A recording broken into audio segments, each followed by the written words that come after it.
Hey, have you heard? I'm going back to Las Vegas and the Punk Rock Museum to give guided tours. This happens to coincide with the When We Were Young Festival. I'll be there over the course of 4 days, October 16th, 17th, 18th, and 19th. 2 tours a day, one at 1:30 p.m. and one at 4:30 p.m. These tours will sell out. Space is limited, so grab your tickets now at thepunkrockmuseum.com.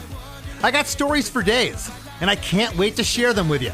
So don't miss your chance to walk the halls of the museum and share punk rock memories with me. Head over to thepunkrockmuseum.com and get your tickets now. See you soon. This episode is brought to you by DistroKid.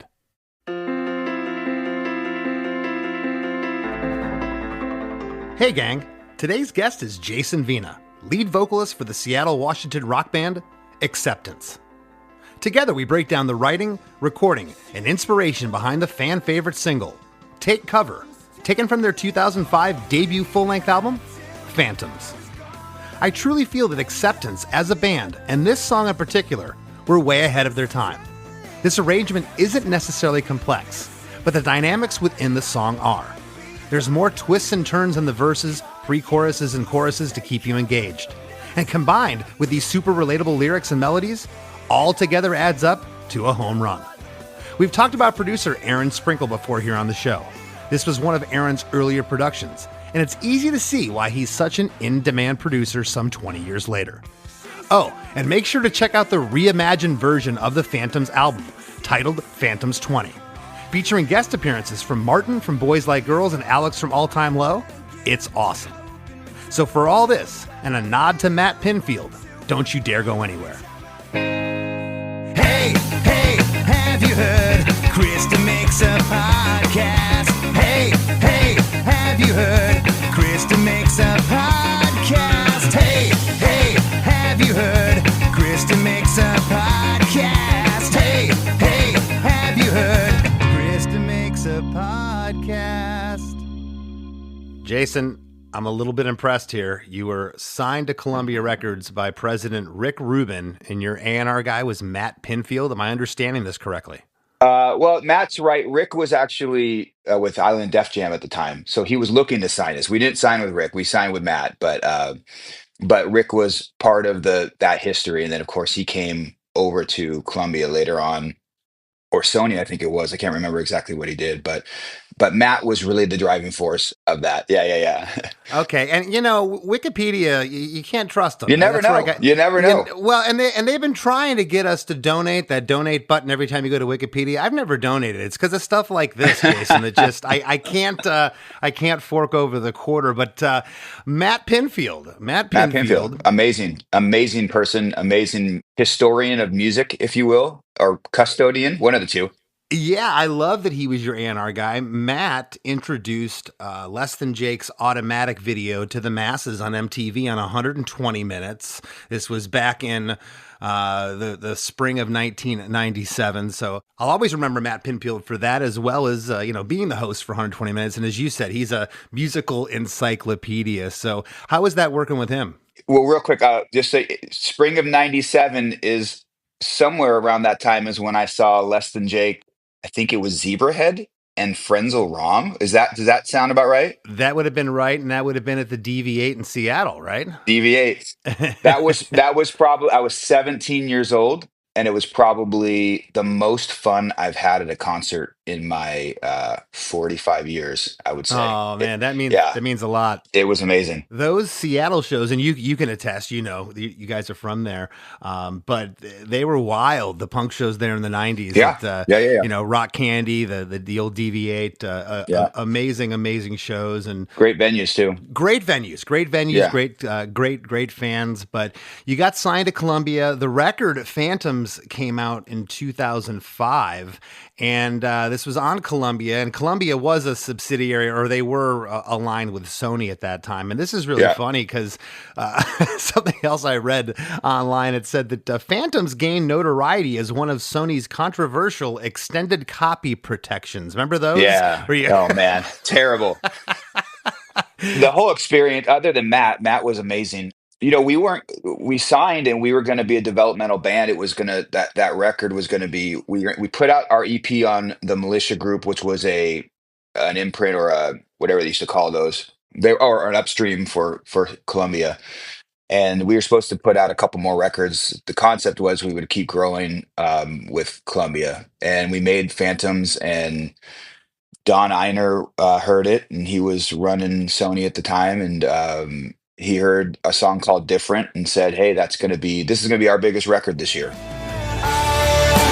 Wanted to see something that's different, something you said would change in me.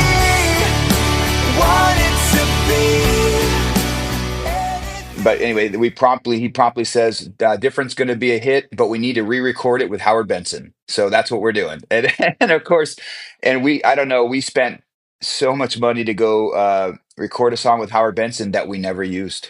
Of course, I had a feeling Can you you were going to say believe that. it? Well, I can believe it, and I had a feeling you were going to say that. I didn't know it was Howard, but you Yeah, know, it's interesting. Labels would do that. They would overthink things sometimes. I yeah. mean, this song we're going to talk about today, "Take Cover," it's fantastic. I Thank you. hate using the terms ahead of its time, but you know, if you go and you look at this track of what you were doing, I feel you guys were a little ahead of the curve of what was going on. There's a lot of bands that have kind of, you know, this sound of what you guys captured here. The album was produced by Aaron Sprinkle. We've talked about him a lot on the show here. He's been doing great stuff for a long time. He's Yeah. still doing great stuff. He's a Seattle-based producer. He's worked with Amberlin, MXPX, Newfound Glory, Copeland, Reliant K, among many others. The album Phantoms was released on April 26, 2005. Take Cover came out, released as a single on September 13th of '05. It was the first track out of 12 on the album, and the song was mixed by J.R. McNeely. Tell me a little bit about him. Yeah, JR was somebody who had been mixing for Aaron for a while. And so we had demoed with Lou Giordano, who had done Sunny D Real Estate's Rising Tide, and he had also done the Atari's record Yep. that was on Columbia. And He so, did Copper Blue by Sugar too. I love yeah, Lou's stuff. Yeah, great producer. yeah, he's amazing. And so Columbia wanted us to work with anybody other than Aaron. So, Lou flew to Seattle. We did demos with Lou. We had a great time. We met with Rick Parasher, who had done Pearl Jam and Alice in Chains, Yep. and we went through this whole process and eventually landed back with Aaron because we said, "Hey, we'll do the record for a fraction of the budget you've given us, and if you don't like it, then we'll put it out on Red, and we're all good with that. But we want to stick with Aaron." And I think with JR, Aaron was really comfortable with him. I think, JR, he's an underrated mix engineer. He gets really good low end. I think he did a great job of that record. I think if you listen to Phantoms right now, although we would maybe tweak some things. We re-recorded Phantoms. It's coming out here soon actually. But I heard that, and yeah. okay, and I think that I think it sounds great what you did, and minus a few tweaks though.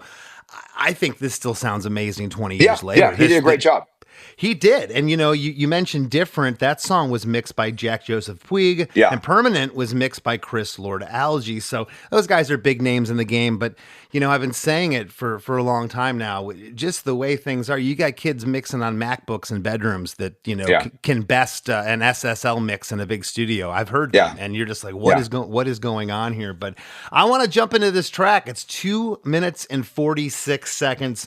One of the more interesting songs I broke down here in the verses, the dynamics of what you guys have going on here. It's kind of unlike any song I've ever heard. I really think it's cool.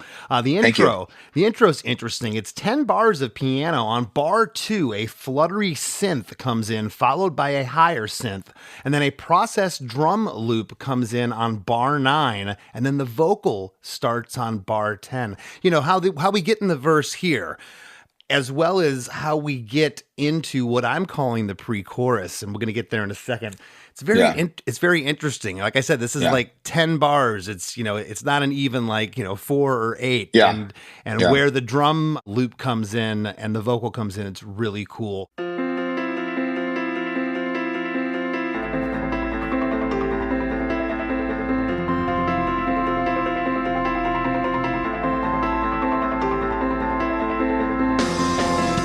She's a liar. It comes piece to this. All we had till now is gone, and I'm the other piece to this. Every time I feel this. She's a liar. It comes to this. All we had till now is gone, and I'm the other piece to this. Oh, yeah, that is a spoiler alert right there. You went right there, and then you're calling every time I feel this inside, and I don't Absolutely. wanna. That's the pre-chorus. Yeah, yeah, That's the yeah, chorus yeah, yeah. setup. And you know Yeah, what? it is. It really is. You could make the argument that this is still the verse and that it just goes verse to chorus. Certainly can make the Yeah. argument. I like stopping it there and saying that they're two different parts, and we'll get into why in a second. But yeah, just up to right here. What are you trying to convey? Yeah, I mean, this is probably one of the more straightforward concepts in that record, a record that's pretty much that really was a concept. Every song has some type of iteration of my experience with love, or some of the different elements of it. In this one, it's a relationship and there's betrayal, and the concept is, it's funny. There was the conscious effort to juxtapose this kind of real pop. I mean, in the song in there, you've got almost there's some 80s kind of, if you really want to pull out the feels, we were pulling the 80s feels out there in some of the rhythmic, guitar stuff and just whatever. But so I think that I just wanted to offset this concept, like come right out with like she's a liar, like just I'm calling this out. And of course, as you get to the chorus and you kind of get the lyric from the chorus, it's come to this, once again, and then now it's tongue in cheek almost for me, because at no point, I mean, if you want to take the lyrics really literally, it's a kind of some intense imagery going on, like, God, we're going to get there, but like, Yeah, but it actually becomes, at first it's like she's a liar, and just is really like I'm really emotional about this, and I think the way it's sang and all of it comes together conveys all of that feel, which I think right. why I connect with the song is because although it's like a straightforward lyric, and I just think the way the whole song presents right that moment, it's like, okay, I can feel this. So yeah, to me it was just, I wanted a really intense emotion to come out. I wanted it to then kind of turn a little bit tongue in cheek, because it's not like I'm gonna get over this, Uh-huh. obviously, but I wanted to but when I'm 17, I'm not gonna get over anything. So it's like, Yeah. right, Yeah. like, at that point you're never getting over it. So I'm kind of like, well, but I will. I mean, you come out swinging right out of the gate here. I mean, that's a pretty Yeah. profound statement. She's a liar. I mean, you're Yep. just you're setting it up right there. Well, awesome dynamics in this song. It really takes you on a really cool ride. I mean, it's just kind of up and down and all over the place in the coolest of ways.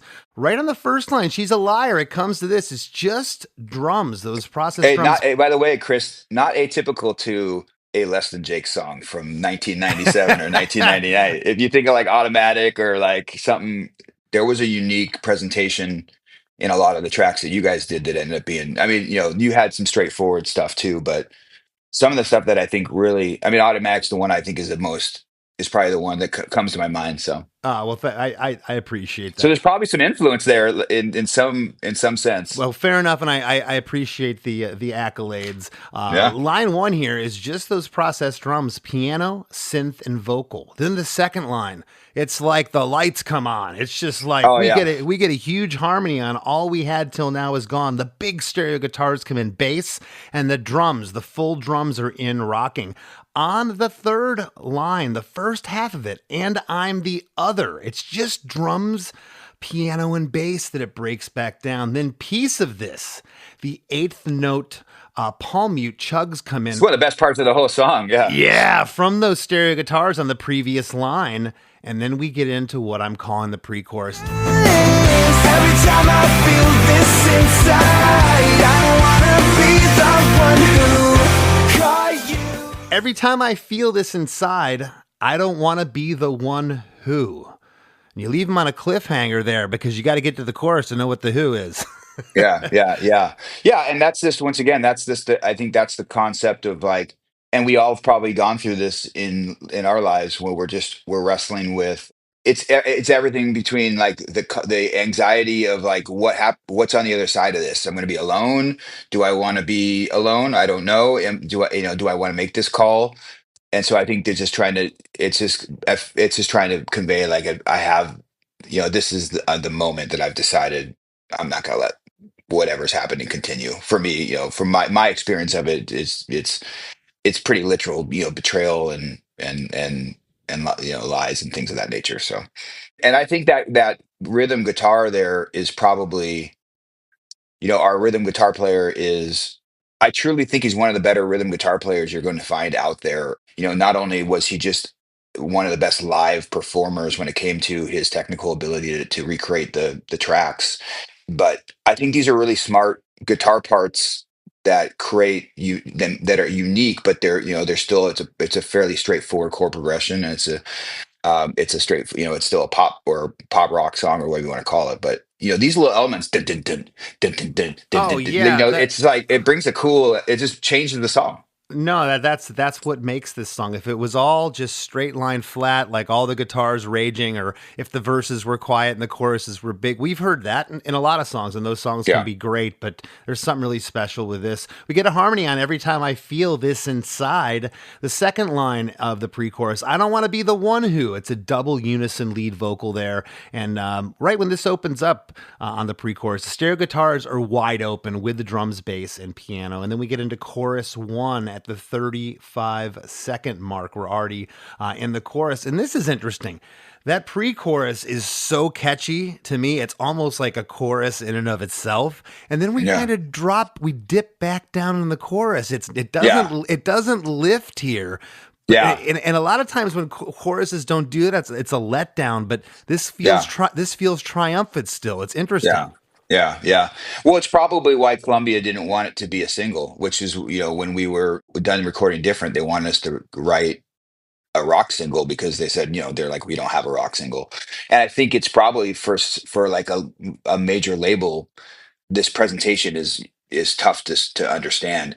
Today, post, Fall Out Boy is probably the best example of Panic at this. the Disco. Panic, Yeah, sure. where these artists came out and showed that there's an ethos that can be found in a chorus that's not necessarily right in your face. The older Fall Out Boy Panic stuff, as they got more refined, there was a lot more big pop songs. But anyway, I think you're right on. It also was funny because it plays tricks with me. Like we were just mixing the song with Tom Lord-Alge, so Chris's brother did the new record, and we were mixing the song, and I'm having these moments where I'm like, the chorus isn't big enough. So might as He's well like, put a corporate, right on my front on my chest, and that's when the mixer turns around to the chair and looks at you dead in the eye and says, "Well, you sure recorded it heavier." Yeah, that they do. Yeah. What do you want? What do you want me to do? Put another pair of big guitars on here for you? Yeah. Caught you to take cover. Never saw it coming, so you put me on. Had you with no other. The game lies,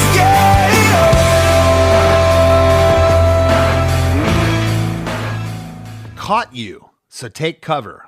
Never saw it coming, so you put me on again. Had you, and no other. The game, the lie, is getting old. Once again, it gets a little bit tongue in cheek here. Caught you, so take cover. It is this kind. It's once again, it's like, hey girl, I got you. like like Hey girl, I got you. like I just imagine if it was the other way around. Like just these. It doesn't have to be a relationship in the sense that it's it's two people who have this type of it could be a friendship. Like for me, it was more friendship driven, even though I wrote it in the vein of like a love breakup or whatnot. So I just thought it was a fun way of like creating this this really serious concept, but in a tongue-in-cheek way. Like obviously, you're not going to need to take cover. I'm not going to come out swinging, but like at the same token, some people might come out swinging. Like I'm, like if it was a Jerry Springer show, we got to watch out. It's about to cut. We're going to cut to commercial here in a minute. So yeah, I think and then the game, the lie is getting old. In the middle there, like you said, never saw it coming.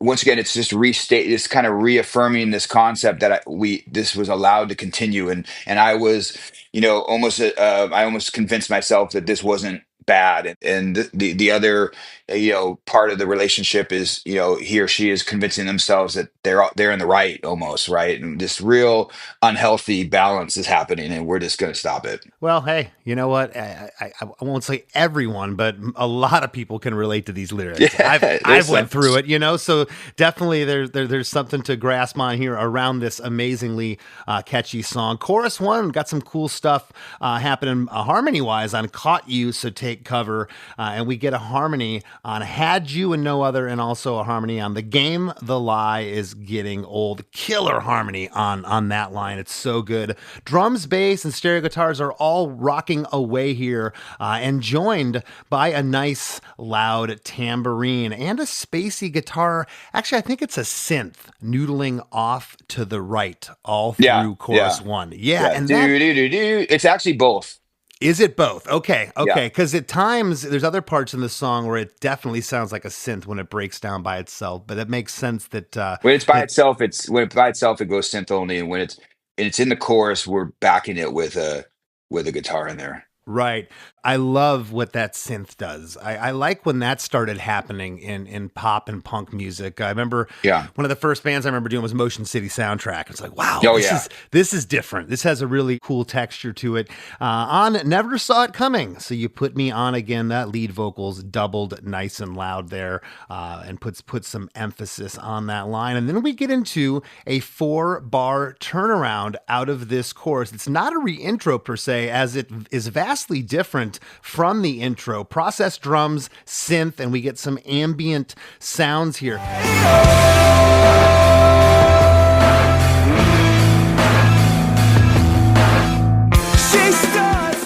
This turnaround's really interesting because, again, it doesn't mimic any other part of the song. How did this part come about? It's really cool. We had recorded this entire song, and it sounded nothing like this. And we got done, and Aaron and I were, and I think the whole band was there at the moment, and I just was like, you guys, this song sucks. Like, we're gonna have to start over. And they're looking at me. I was a little bit over the top back then, so they're looking at me like, okay, here's the lead singer doing this thing again. Like, yeah.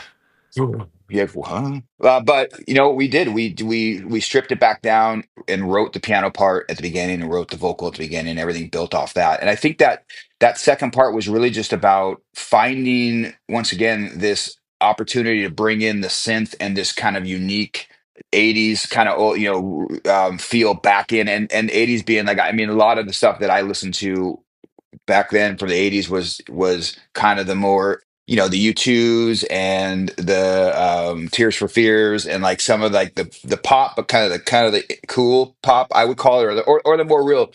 I don't know if cool is the right word, but like there's a lot of thought behind those songs, even though they were big songs. It was a little more lyrical, edgy than maybe the fluffy pop stuff. Yeah. And we were always just trying to, like, I mean, we thought and this was really idealistic, but we actually we thought we were a really good band. Like, we wanted to be known as a really good band, and so we were always looking at moments where we could bring some level of complexity. And I don't think we were as songwriters, we weren't, even though we thought we were really good, we actually weren't really good. So it's like a weird place to be in when you think you're doing something that's different and you're like, you don't really know how to do it. So that was probably just a moment where we're really trying to challenge, like, what are we going to do here that feels unique? And we found it. Yeah, you did find it. It is unique. Not many songs that are pop songs, essentially, have a part that's 4 bars that doesn't happen again in the tune. Maybe a coda at the end of the tune or something. But this was interesting and really jumped out at me. I love the part, and I think it's a great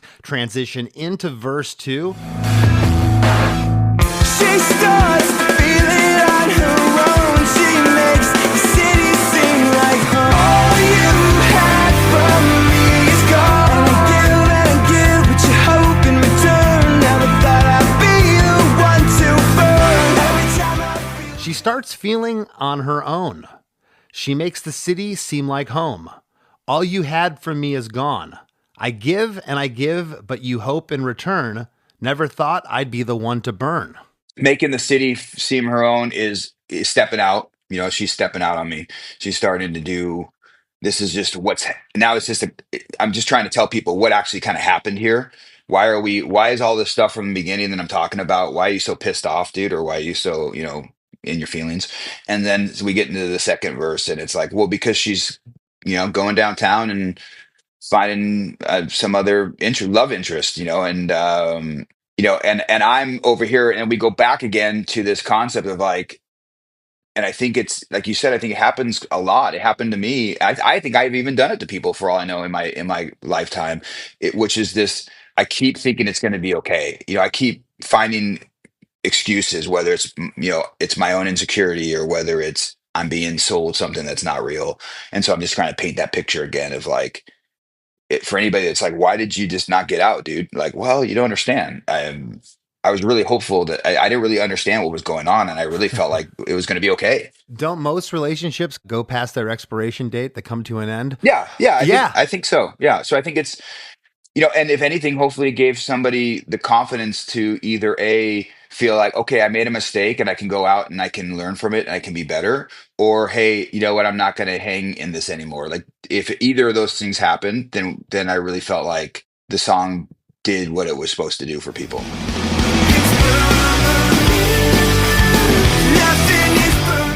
Hey everybody, don't go anywhere. We got lots more coming up with Jason Vena after a few words from our sponsors. Looking to elevate your music career?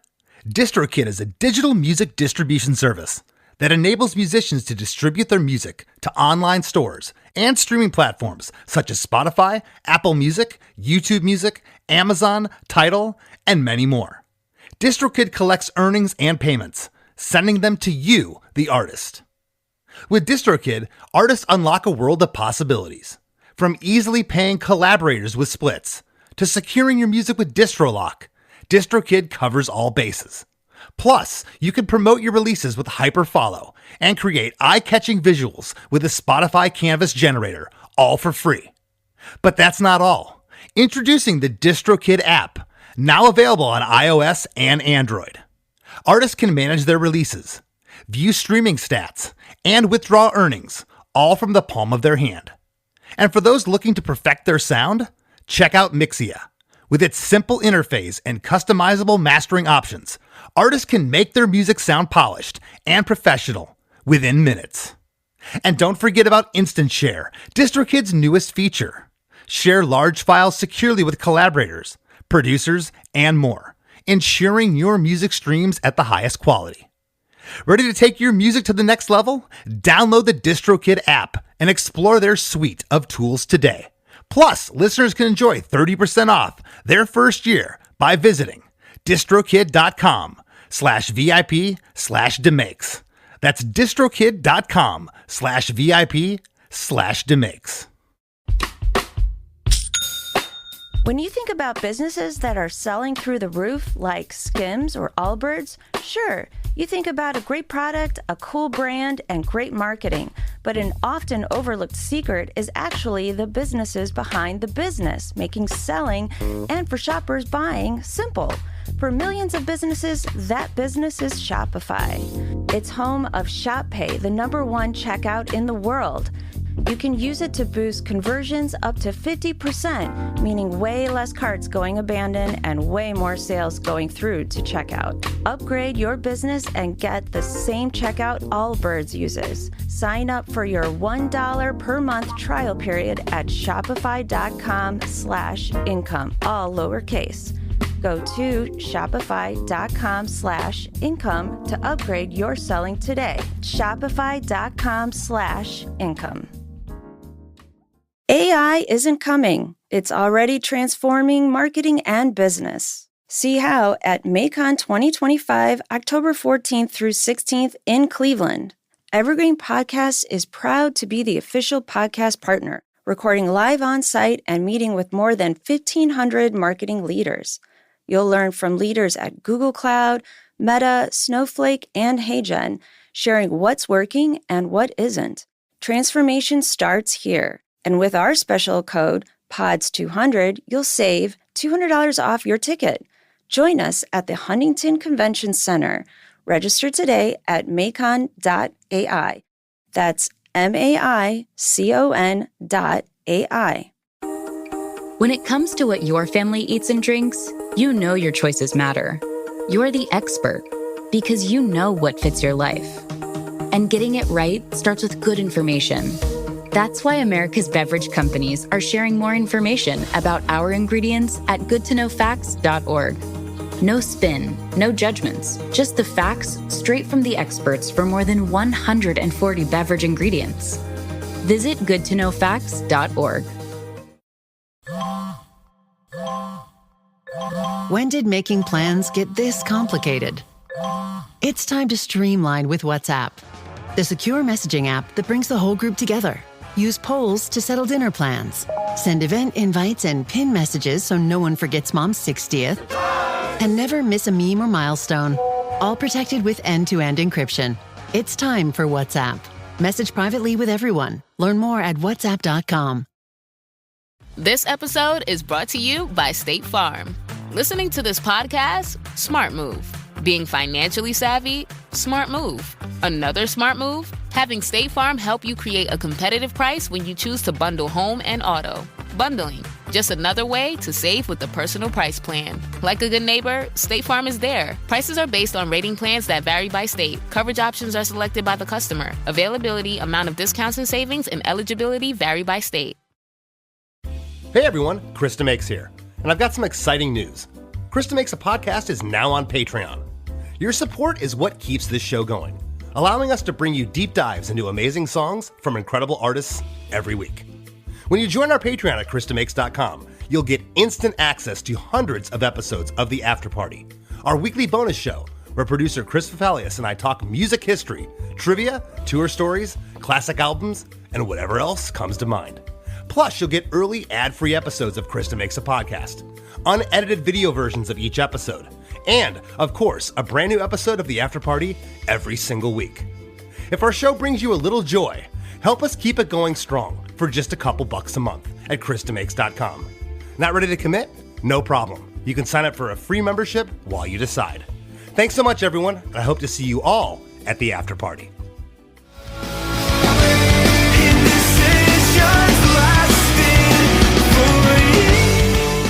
And now, back to the show. Well, we get a harmony on the line, "All You Had From Me Is Gone." The first two lines here, it's like a marching band snare, a new clean arpeggiated guitar, which is basically the piano hook from the top of the song, is in all the way up until home, and that's when the big open stereo guitars come back in here. And on the word "gone," on the line, "All you had for me is gone," we get a nice little tail on a "gone neon." It's like this vocal tail you did, which is cool because it's not there on verse 1. And then the last two lines, "I give and I give, but you hope in return. Never thought I'd be the one to burn." The stereo guitar is tucked down to 8th note palm mutes again, and that arpeggiated guitar from the top of verse 2 is nice and loud here on the last two lines before we get into pre-chorus 2. Pre-chorus 2 is the same overall instrumentation of what's going on in pre-chorus 1 and the lyrics, except for the extra line here at the end that's not present in pre-chorus 1. You want to burn every time I feel this inside. I don't wanna be the one to. I don't wanna be the one who caught you. Every time I feel this inside, I don't want to be the one to. I don't want to be the one who. I love that it's an extra time here. Why'd you guys? Why'd you guys decide to hold it out a little longer? It's great. I think the song just called for it. It was one of those things where you can just feel that we can't go. It's too soon to go right back. You needed that extra moment to let it breathe a little bit. And I think it also allowed for the slight lyrical change that sets up, once again, kind of that works with what's going on there, and it kind of sets the chorus up again. So I'm glad we came up with that idea. And I think I think it's a really good transition back into that second chorus. You know, a lot of times when that happens, when I find that my band will do that, or that'll happen when I'm writing songs, it's a lot of times it's in the rehearsal room. You're just jamming along and you'll make the mistake of just wanting to, and the band's already in the chorus. You're like, wait a second, I don't feel like it should go to the chorus. Right. And it's funny how those things happen. And sometimes I'm surprised you even remember. Sometimes you're like, I don't know. I guess we just went an extra time and it it could be as plain and simple as what you said. It just felt right, you know. But coming out of a pre-chorus two, pre-chorus two, the Who on the last line. I don't want to be the one who.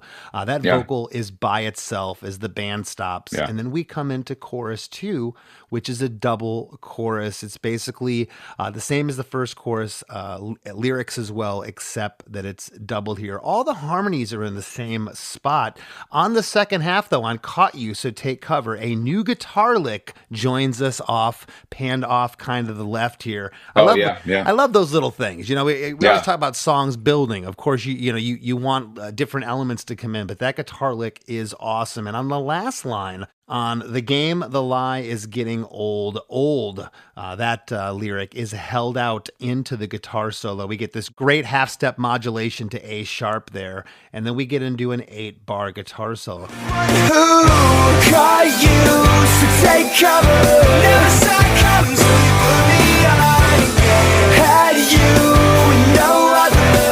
The game, the lies, getting old. Caught you to take cover. Never saw it coming, so you put me on. Had you with no other. The game, the lies, getting old.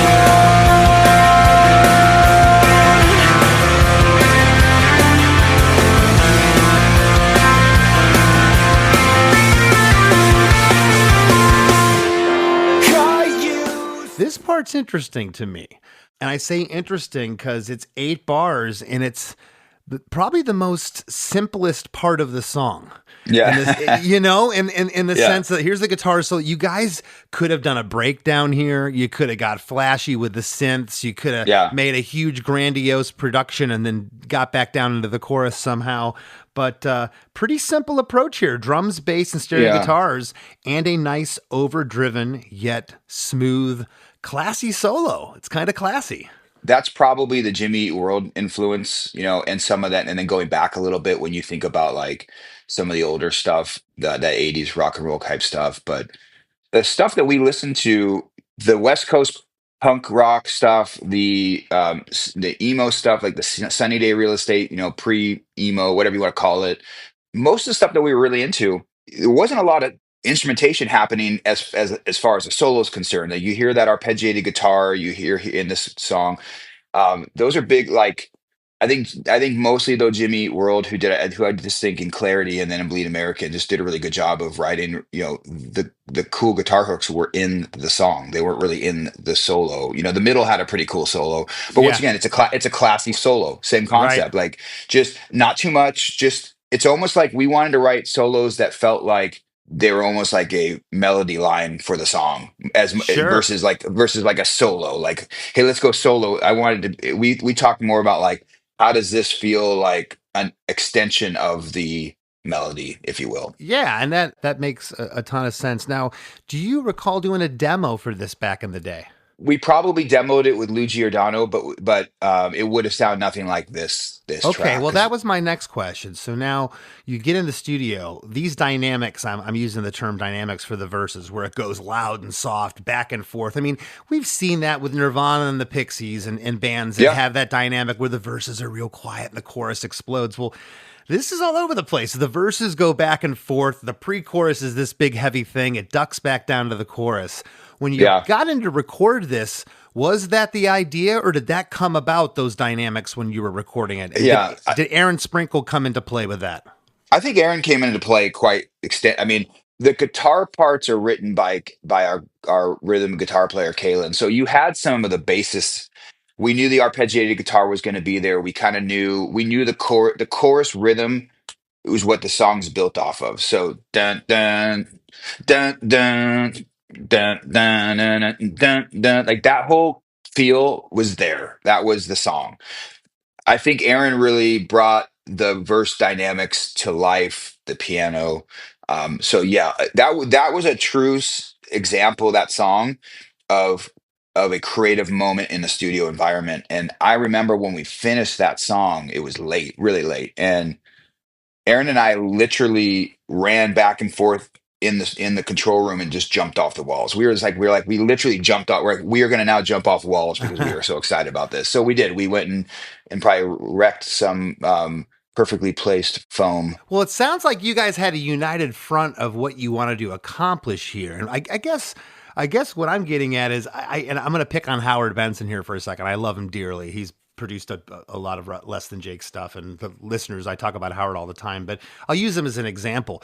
Let's say you brought this in a demo form with these verses like this. I could see a producer get this and going, "What are you doing here?" The let's straighten this out. Let's straighten this out. The listener's ears are going all over the place, especially when it's a working demo and it's not fully realized. All the parts aren't there. You're not hearing it yet. All the big stereo guitars are going to be on this line. Yeah, I think a more accomplished producer who's maybe not part of the songwriting experience would have had a really hard time with us, and we probably would have had a hard time with them. I think what ended up happening, and listen, I would never thought 20 years later that I'd be talking to the singer of Less Than Jake talking about how I wrote a cool song, and I'd be like, but the reality of it is the reality after the fact, and when we've now connected with musicians who listened to us and then grew up, there is this nice balance happening with the record in general. But Take Cover's probably the most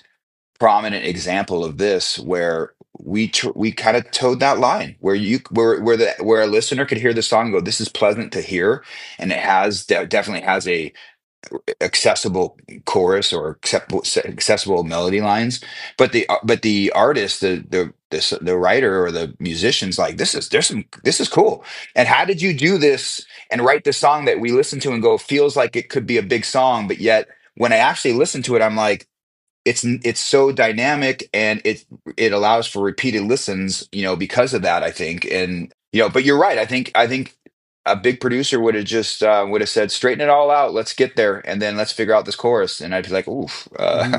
This tune's one of the more unique, and I want to talk about the remixed and reimagined version of Phantoms, the 20-year anniversary. We'll talk about that at the end, because I did listen to that in comparison to the original version, and have a couple things I want to talk about there. But I want to get through the rest of the tune. After that 8-bar guitar solo, we get into a double chorus. And again, pretty much the same instrumentation. On the first line, though, it's just snare, one guitar panned off left, and that synth, that noodly crazy synth panned off to the right. Second line, never saw it coming till you put me on again. Then there's a backing, kind of like a background call and response. And I don't know exactly what it says. Like, it almost sounds like I saw it coming.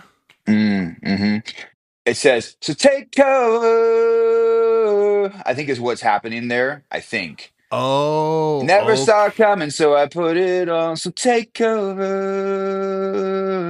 Yeah, I think that's what's going on. There you go. Okay. I think you just sussed it out, but there is harmonies on that, and it's a really, really cool holdout underneath there. Will you auto-tune that, Chris? I will. I'll get it back to you at the end of the day. Yeah.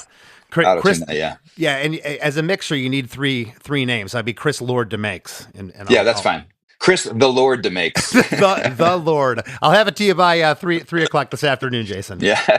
And then on I Never Saw It Come Until You Put, we get this big drum fill. And then on Again, the band is back in with 2 hits. Had You and No Other, The Game, The Lie Is Getting Old. We get harmonies on that, and then we get another full chorus. On the last line, The Game, The Lie Is Getting Old. We get that line again, The Game, The Lie Is Getting Old. But this time it's, again, kind of like a call and response, panned off left and right. Mm-hmm. And then By Yourself, it's a lone vocal. It just says, is getting old. And that's followed by 4 more bars of the band rocking together. Call you, so take cover. I never saw it coming till you put me on. Had you no other, the game lies getting old. Call you, so take cover. I never saw it coming till you put me on. Had you no other, the game lies getting old.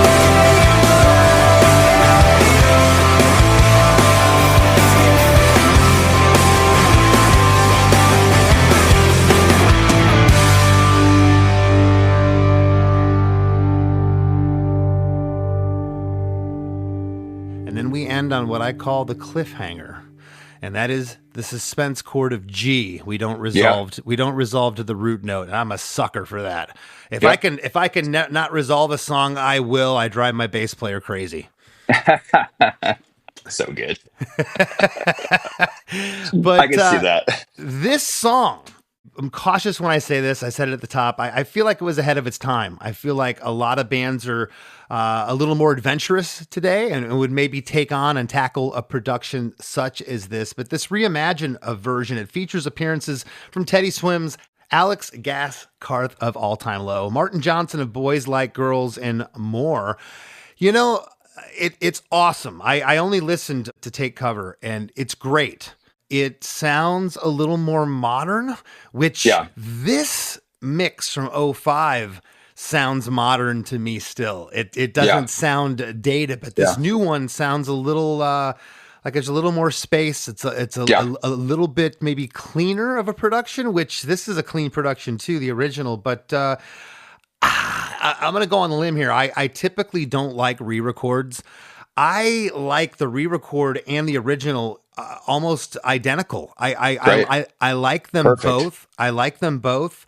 I think you might have a 20 years after the fact, though, a hit on your hands here with this reimagined version. I think people are going to love it. Appreciate that. Yeah, I think, we did two things. You'll love this. I think we spent a week on snare sounds. Tom probably, if you said Acceptance to Tom Lord-Alge, he might take his board and just throw it at you. I don't know. But I think there's two things as this record comes out and people experience it. And what we were really fortunate to find, it's so unique in that there's a wide variety of artists from different genres.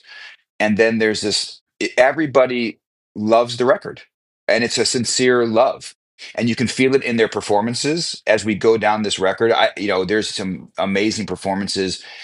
I mean, you can maybe appreciate this. We would get tracks back from these singers. They sang the whole song and every single backup part and said, "Hey, whatever you guys want to do with this, I gave you everything." And it's like, what if Les and Jake called me up and said, "Hey, we're redoing Hello Rockview and we want you to come sing on a song"? I'd be like, "Yeah, let me look at my schedule. I could probably," I would say this to you, but I'd be like, I could probably do, what is it going to be? Is it going to be the verse and the chord? Yeah, I could probably do that. I wouldn't be like, I'm going to go sing the whole thing. I'm going to give all Roger's parts. I'm going to get all of it to you. And then you guys figure it out. Just the amount of effort and love put into the performances by these artists, and Martin's Take Cover performance is pretty true to the record. There's some performances down the line where the artist took a little bit more liberty in their performance. Oh, cool. And it's really cool. But I agree with you. I think we found a way. It was really important for us to modernize the sonic presentation without losing some of the element that you remember from 05 era. And, the snare being the biggest thing, because most snares these days aren't really real snares, right? They bring in, and even our snare, there is, you're still sampling the real snare, but there's this new kind of feel in mixing that is really what our ears are now used to, really not real a real sound. Our ears are really used to a presentation. It's kind of like touching up a photo, I guess, on Instagram. So we wanted to find a way to use all the technology that we could to make it sound great for the listener while still making it look like it was taken on real film. So that's kind of like the idea. And I think, I appreciate you saying that, because I think it did. I think you can listen to the song and be like, I can appreciate them both for different reasons. And Martin, if you listen to Boys Like Girls, they came on Columbia after us, and that arpeggiated guitar part in verse 2, I mean, that's a Boys Like that. Now that when I listen to Boys Like Girls, I'm like, that's a Boys Like Girls line. I mean, guitar part right there. It felt like the right fit for him to be the title track, and it turned out great. So. Yeah, and I think this record's going to have legs for a long time. I think the reimagined version's great. I'm usually really definitive about this stuff. Like, I like the original, or I like the new version. I like them both equally. I think it's awesome. And before we break, I just want to talk. You have some remaining tour dates in October. That's in Worcester, Brooklyn, and Philly. So go check out Acceptance out there. And thank you. I want to thank you for sitting in today, and can't wait to hear the rest of this reimagined version. The take cover, the new cut of that sounds amazing. Thank you, Chris. Appreciate it, man. Take care.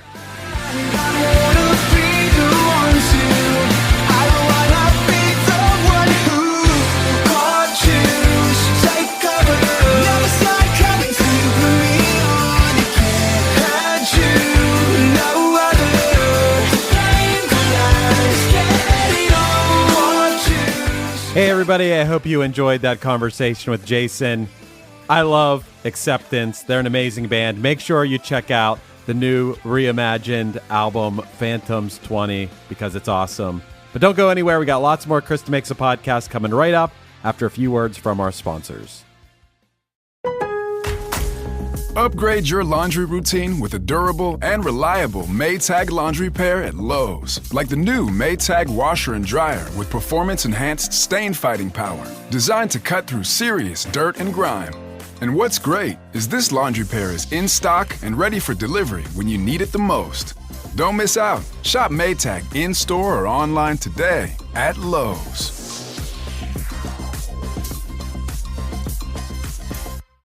My marathon isn't about time. It's about my 26 friends with intellectual disabilities I'm dedicating each mile to.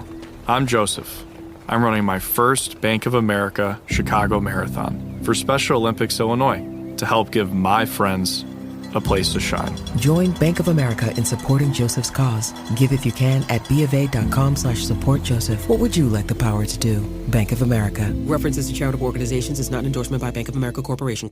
Comcast is committed to bringing access to the internet to all Americans, including rural communities across the country, like Sussex County, Delaware. We were being left behind. Everybody around us seemed to have internet, but we did not. High-speed internet is one of those good things that we needed to help us move our farming, our small businesses, our recreation forward. Learn more about how we're bringing our next generation network to more people across the country at ComcastCorporation.com/investment in America. Tito's Handmade Vodka is America's favorite vodka for a reason. From the first legal distillery in Texas, Tito's is 6 times distilled till it's just right. And naturally gluten-free, making it a high-quality spirit that mixes with just about anything. From the smoothest martinis to the best Bloody Marys.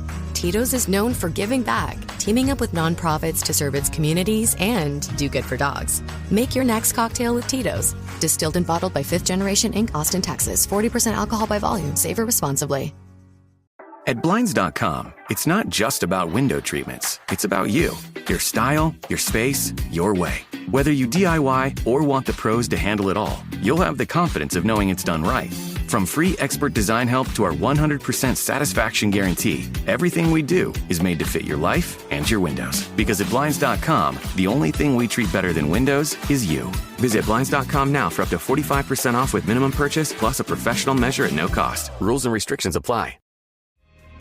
If you're a band, artist, record label, or business looking to get your message out to a passionate audience of music lovers, consider advertising on Chris DeMakes a Podcast.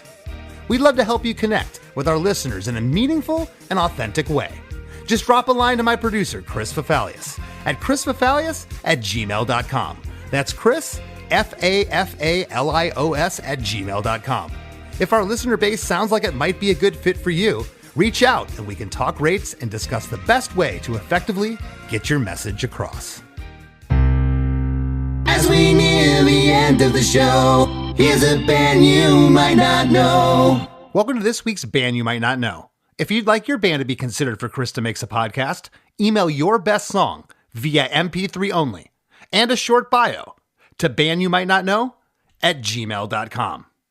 This week's featured artist is Distortions, a punk rock band from Chapel Hill, North Carolina. They're a DIY band and run a label as well called Bored to Death Records. Check it out. Here's a snippet of their song, Sound Off, On. Sound off, something seems a little odd. Took my brain up for a watch, never thought to think your thoughts. Sound off, something here is clearly wrong.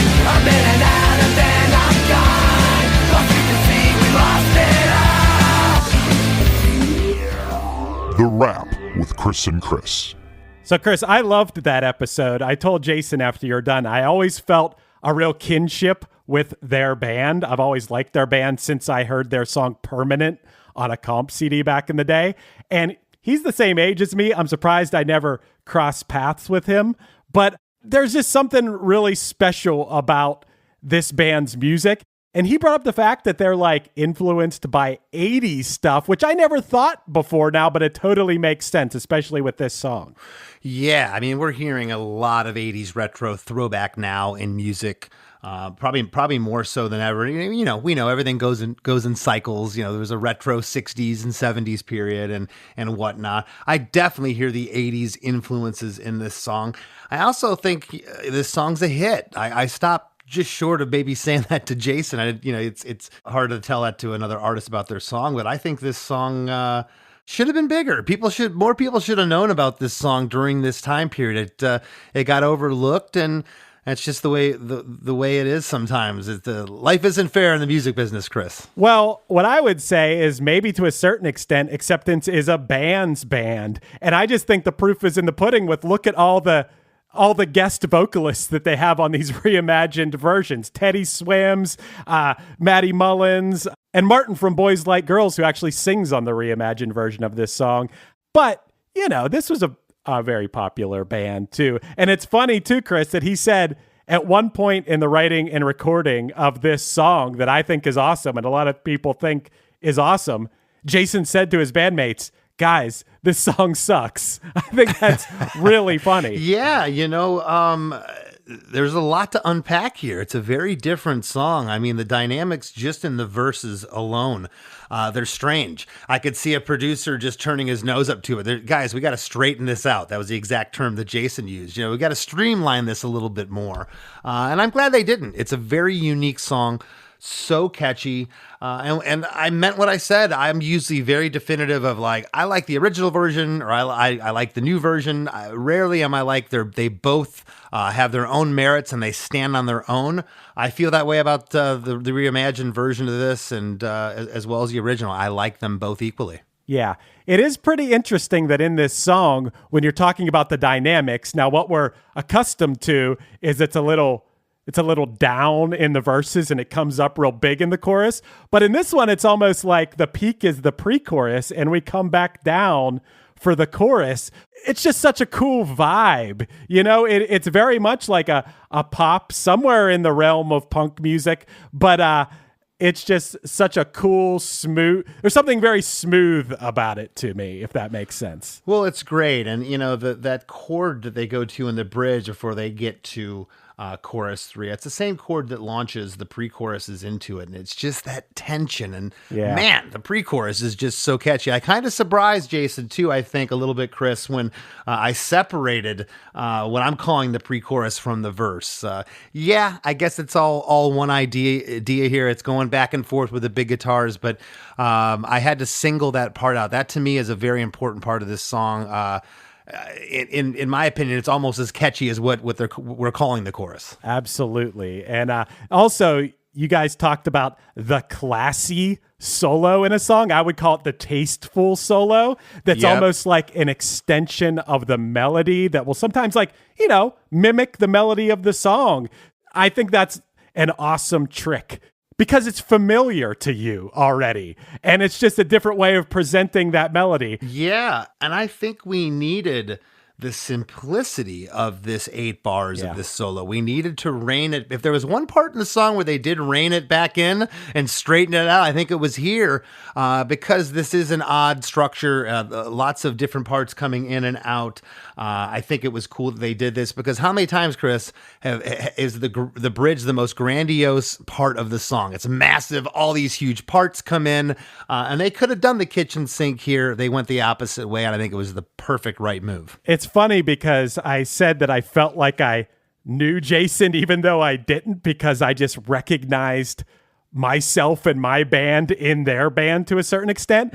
And there are some things that we really had in common. One of those being, Chris, both influenced by Less Than Jake. How about that? Yes. He was very complimentary towards Less Than Jake. That's one part of it. And another part of it is that when he said it, I was like, oh my God, that is so us is when you're writing songs when you're younger, feeling you have to do complex things in your songs to prove that you're a good band or something. Do you know what I mean? Like, yeah, of course. Like, we're going to outplay the next band and people are going to like us for it. No, they're not. Yeah, but I think that's cool. I think that bands need to get back to that a little bit of like proving that you're not only can you write a great song, but also that you're good at your instruments and you're like... Well, you mean proving that they care again? Like tuning your instruments and being in time with each other? I mean, yeah, that's a novel idea. Sure. And Chris, also, obviously, dude, we got to get this guy on the show in one shape or form. I love that Matt Pinfield signed their band. That's so cool. Yes, I agree. Matt Pinfield, who introduced Automatic to the world on MTV. Yes, I would like to get Matt on the show. So everybody listening, make that happen. And I know you are just dying to hear if your name is the one called for the 5-star review this week. And we're going to get there in a second. Until then, head over to ChrisDeMakes.com where you can get bonus episodes of The After Party. Sign up for our Patreon over there for as little as $5 a month. You get bonus episodes and we give you all kinds of extra content. And you keep the lights on here at Chris DeMakes a Podcast. I got winded there, Chris. I got excited. It is a mouthful. And now we're going to go to that 5-star review. ChrisDeMakes.com, Patreon, check it out. What do you got, Chris? Yeah, hey, if you like our podcast, not only does signing up for our Patreon at ChrisDeMakes.com help us out a lot, so do those 5-star reviews that you leave us on Apple Podcasts or Spotify. And this week, I got one from Keith Hopkin, someone that used what I can assume is their real name for a change. Yeah, it sounds normal. Yeah, Keith Hopkin gave us 5 stars, said inspires aspiring musicians, and he wrote the following. This podcast has completely reinvigorated my love for music production, and songwriting. Not only have I gained huge respect for artists I would have completely dismissed as a younger self, specifically the Mark McGrath episode, go have a listen. These interviews are reaffirming a lot of my own instincts about songwriting. Chris picks such an amazing cross-section of artists to interview, and I love the depths that he dissects the songs.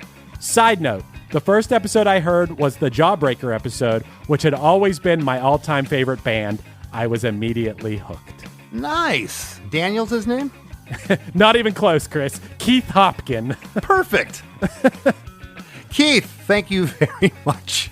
You're going to leave that in, aren't you? Of Thanks. course. Yeah. I don't know why I have Daniel in my mind. Keith, thank you for that wonderful review. We appreciate it. And I feel the same way as Keith, Chris. I have broke down songs that I did not like back in the day. I know that everybody out there listening has heard me say that before. And when I get them here under the microscope on the podcast, I take a different look, a different appreciation at these songs. I absolutely love it. Want to thank this week's guest for sitting in the hot seat, Jason Vena, and we'll see you next week. Hey, I'm Chris Fafalius, producer of Chris DeMakes a Podcast, and also host of One Hit Thunder. Each week on the One Hit Thunder podcast, we take a look into a one-hit wonder band or artist to determine if they deserved more success or if they were lucky to even have a hit at all. We've covered When in Rome, Jaquan, Shanice, Yellow, Squirrel Nut Zippers, Jesus Jones, Positive K, Mazzy Star, and hundreds more. With new episodes every Wednesday and special guests from the worlds of music and comedy, we always have nonstop fun, and maybe, if we're lucky, we discover some new favorite music. So if you love great songs and you often find yourself asking, whatever happened to that band? Check out One Hit Thunder wherever you get your podcasts. Doug. Here we have the Limu Emu in its natural habitat, helping people customize their car insurance and save hundreds with Liberty Mutual. Fascinating. It's accompanied by his natural ally, Doug. Limu? Is that guy with the binoculars watching us? Cut the camera. They see us. Only pay for what you need at LibertyMutual.com. Liberty, liberty, liberty, liberty. Savings vary. Underwritten by Liberty Mutual Insurance Company and affiliates. Excludes Massachusetts.